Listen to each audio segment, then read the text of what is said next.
Hello, you guys. I'm Jaci, and I am so excited to, first of all, be a speaker at LaterCon. Today, I'm going to be talking to you guys about how to just get started, even if you feel like you're struggling to figure out what your niche is, if you want to be a content creator or build a business online and on social media, and you're just kind of struggling with like where to start, or you don't know like how you're going to fit in, a lot of people think that the space is really saturated and so they don't know how to maybe stand out. So we're gonna get all into it. I have some notes right here, so forgive me if I ever look down. But the reason that I wanted to talk about this subject is because I feel like it is such a huge roadblock, such a huge thing that stops people from going forward with wanting to, pursue content creation or being a social media influencer or anything like that. I've personally had friends who have said like, oh, I wish I could do that, but there's, it's already so saturated. There's already a million influencers out there. Like, I don't know how I would stand out. And also I have no idea where to start. So first of all, I've been doing this for a long time. I started as a photographer and I have been on social media for, I don't even know how many years now, but since like, oh gosh, maybe 2012 or 2011. And I want you guys to know that I still will sometimes feel like, wait, what's my niche? Like, what am I doing on social media? So I can relate to, those struggles, even having been doing this for a very long time. So I wanted to share this quote with you guys. It's by James Clear, and this is from the book Atomic Habits, which is an amazing book if you're trying to basically create new habits in your day-to-day life. But he says, it's easy to get bogged down trying to find the optimal plan for change, the perfect idea for a side hustle. He gives a few more examples of things. We are so focused on figuring out the best approach that we never get around to taking action. And I know that's a struggle of mine. I'll have so many ideas floating around in my head, and then I just don't even know where to begin with them. So I'm just like, whatever, and I don't even do them. I am someone who gets like really overwhelmed by a lot of options. I feel like I see the world as this big, just, oyster, just a million possibilities of things we can all be doing. I feel like there are so many opportunities in our world today, especially with social media and the internet. And sometimes that's overwhelming and I'm just like, I don't even know what I want to do. Like, this is crazy. And I'm also interested in a lot of different subjects. Like I said, I started out as a photographer. I still absolutely love photography. I feel like it will always be like my first love. But I think ultimately what I love is just creating. And that's something that it took me a few years to realize because I kind of got burnt out shooting with my digital camera. And this whole year I've been shooting like just film photos and iPhone photos. And I realized this is still like the artistic side of me. I love creating. I love, aesthetically beautiful photos. And that doesn't always have to mean you have this like insanely expensive camera and all this crazy gear. But anyway, now I have a podcast with my best friend. I teach health and business courses with her as well. I do, lifestyle content creation on a bunch of different platforms. I have invested in some real estate, and basically, I could never have imagined that I would be doing all these different things back when I started photography in high school. So we're always going to evolve, and I want to give you guys some advice for just starting. And this is for someone out there who's like, I want to be a content creator, or maybe I have a small audience, but I don't really know like how to stand out, and I don't know what my specific niche is. So we're going to talk all about niches, and I actually feel like I have kind of an unpopular opinion about finding your niche because we'll get into that actually. But I want to give you guys the advice of getting out a notebook or just the notes app on your phone and just start going to town, writing a bunch of different things down that you love to do, that bring you joy. It could be, I don't care how small it is, I don't care how broad it is, just anything that you like to do. I want you to write it down on a piece of paper. And the next thing I want you guys to do is call a friend or a family member, someone that knows you really well and you feel like you trust, and ask them, hey, what would you come to me for advice about? Like, if you had to think of something that you would call me up and be like, hey, I need your advice, what would that subject be about? That's a really good indication of maybe what value you can bring to other people, what value you could bring to an audience. If your friend calls you up and she's like, oh, you have the best skincare advice, like I always think of you when I'm gonna buy a new skincare product. Maybe that's an avenue that you could start sharing about more on your social media channels. This is a really helpful exercise, and even just writing down that long list and then talking to your friends and family, it will get your mind will start going and the gears will start turning and you'll start to have new ideas. I will just give you some clarity. So again, I love so many different things. I love skincare, fashion, traveling, business, photography, and I have kind of fit all of that into my brand as a lifestyle influencer at this point. And I want you guys to also know, when you guys write down this list, if you have a similar list to me and you have just like a bunch of different subjects that you love and that you're interested in, that doesn't have to be the end all be all. Like, even if that gives you some clarity and you're like, oh yeah, maybe I do want to talk more about skincare on my channel, it doesn't mean you have to turn into like a skincare only channel and that's all you can share about. I'm just saying share more about that. Maybe that'll pick up speed and maybe you'll start to grow a bigger audience that's interested in the same things as you. So I want to going back, you're basically just trying to find a starting point just to get started. So let's talk about niches now, because I posted on my Instagram about how I don't really believe you have to have a super specific niche to get started as a content creator. And a lot of people actually disagreed with that. People were like, well, you started out with a niche, like your niche was photography, and then now you've built it into this. And I was kind of thinking about it and I was like, oh, are they right? Like maybe now I can just diversify because I've already built my audience up and now I can kind of like do what I want. But then I realized like, I didn't go into Instagram trying to have a niche being like, oh, I'm only going to post about photography. That was just what I was absolutely obsessed with at the time. And so it made sense that that was all I was posting about, because that's literally all I was doing on my free time, was doing photo shoots with my friends and posting about it 24/7. And that's when I kind of started to realize that you are your niche. Like, no one else is you. And there's that cheesy quote that's like, no one else is you and that's your power. But it's so true. No one else is going to do the things that you do like you, and no one can replicate your personality and the way you share information. And that's like actually so cool and special. And to me, that kind of takes a weight off my shoulders, because I'm like, I don't have to try so hard to search for a niche. I am my niche, my personality, the way I share things. That is why people are going to follow me. We just have to be ourselves and come from an authentic place, sharing about things that we genuinely love. And the right people will gravitate towards us. And I'm going to give you guys some more tips.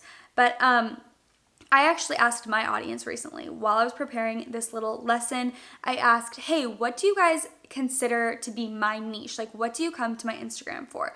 And the answers were, kind of all across the board. A lot of different people said like, oh, aesthetic photos, or skincare advice, or I love your outfits, or like your food recommendations. But the overwhelming, like the thing that I got the most was people were saying, I come to you for motivation and inspiration and like positivity, which first of all made me super happy, because that's genuinely like, I love teaching things like this. I love helping inspire and motivate people. So that was kind of like a really cool moment for me, where I was like, wow, like that makes me really happy, because that's like genuinely what I love to do. And again, it just clicked. I'm like, you are your niche. It's just what you love at the time is what people are going to gravitate towards. So this awesome girl who follows me, when I posted this question, she actually replied to me and she was like, hey, I actually heard somewhere that like we should be focusing on a niche audience instead of a niche subject. And I really, really loved that insight. I felt like that was such good advice. And so I wanted to extend that advice to you guys, because I feel like my niche audience, it is pretty specific. It's like, young millennial girls, whether they're newlyweds or they're like in college and they're trying to figure out what they want to do. They want to do something creative. And I feel like all of my audience, of course, there are people all across the board, but that's a majority of my audience.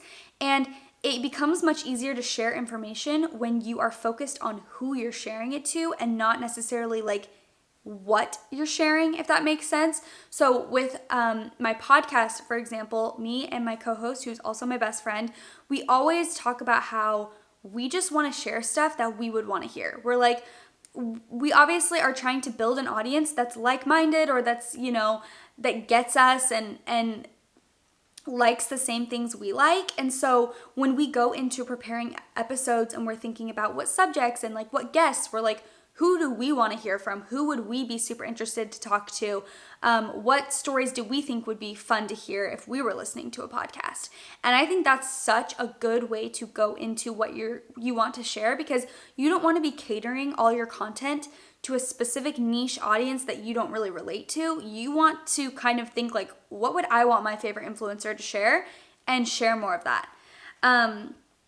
So this all being said, I don't want you guys to think like, oh, niches are like useless. Like I don't need one at all. Because I do think it's helpful to have something specific that you share about. I have friends who, like I have a friend who does holistic skincare stuff. But again, it's not even that she's searching for a niche and she's like, oh, I could do that.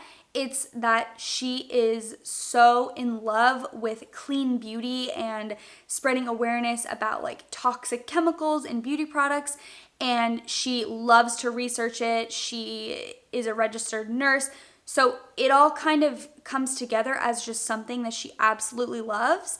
And again, you are your niche. She does that because she loves it, not because she was searching to find a niche, if that makes sense. So if you guys think about it, and this kind of goes back to my original point that, it is a saturated space. There are a lot of people in the space. I know I follow hundreds of influencers, and when you really break it down, they're kind of all sharing similar things. I follow a lot of fashion bloggers, people who share about their outfits, skincare people, makeup and beauty influencers. Like, there are so many different people who share similar information, but the difference is the way they share it. I can think of so many different, like literally famous beauty influencers who all talk about makeup, but what makes them unique is their personalities and the way that they share that information. So my tip for you guys is to think more about that and the way in which you're sharing information. And what I mean by that is like coming up with fun and creative ways to share tips. Like I've thought about, I'm going to start implementing like a Motivation Monday on my page, where every Monday I give like a motivational quote or tip. And, you can just do fun things like that. Like maybe if you are into makeup, you could do Makeup Monday. I'm just making up something random, but you can have something that people come to you for, that they're like, oh, I love when she shares recipes every Friday. Or, if you're super into skincare, like maybe you have a YouTube channel and every single week you try a new skincare product and you review it for people, and people start coming to you for like, oh, I love her, she's so fun and funny, I love her vibe, and she also shares a new skincare product recommendation every week and like does reviews. So there are so many different ideas out there, and there are so many ways you can get creative in the way that you share your content and your information. And to me, that's like so exciting, because whenever I get into a creative rut, I kind of go back to that thought that there's like unlimited ways that I can share information. And, I can get creative collaborating with people and making different video content and photo content. And again, like I said, I'm someone who can get overwhelmed by that. But when I really stop to think about it, it's really exciting, and it's cool that we have so many opportunities. So I'm going to give you guys some tips to creating the content that you want to shoot. My number one tip is to plan things out. This is super important for me personally. If I want my Instagram feed to look a certain way, I know I kind of have to plan that, because it's not just going to come together and be this like aesthetically beautiful feed on its own. The reason I care about aesthetically like pleasing photos in my Instagram feed is because I'm obsessed with photography, and I'm obsessed with creating like, a vibe. I have friends who don't care at all about the way their feed looks, and they post like comedy videos and their feed doesn't look necessarily aesthetically pleasing, but they still grow because they're super funny. So what I'm trying to get at is like, you don't have to go down a certain path. You just be yourself. So for me, I love making my feed pretty. That's like something that I just like love looking at it. And to me, it just is fun. So planning out my feed is something I do.